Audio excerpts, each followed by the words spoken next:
चाकण पोलिसांनी दहशत पसरवणाऱ्या सराईत गुन्हेगाराची धिंड काढून चांगलीच अद्दल घडवली आहे। याबाबतचे फोटो आणि व्हिडिओ पुणे लाईव्हच्या वृत्तानंतर सोशल माध्यमात चांगलेच व्हायरल होत आहे। रुजित एरकर असं यातील धिंड काढण्यात आलेल्या सराईत गुन्हेगाराचं नाव आहे। ज्या भागात या गुंडांनी कोयत्याने एकावर जीवघेणा हल्ला केला त्याच भागात नागरिकांच्या समोर गुन्हेगार रजित येरकरला पोलिसांनी उठाबशा करायला लावतानाचा व्हिडिओ सध्या सोशल मीडियावर व्हायरल होत आहे। पोलिसांच्या या कृतीचं कौतुक होत आहे। रजित आणि इतर 2 अल्पवयीन मुलांनी चाकणमध्ये रिक्षा चालकाला कट मारण्यावरून वाद झाले होते।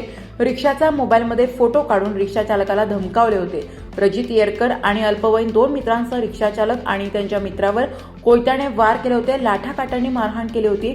या प्रकरणी चाकण पोलिसांनी येरकर आणि 2 अल्पवयीन मुलांना ताब्यात घेतलं। पैकी रुजित येरकर याची चाकण बाजारपेठेतून धिंड काढत अद्दल घडवली।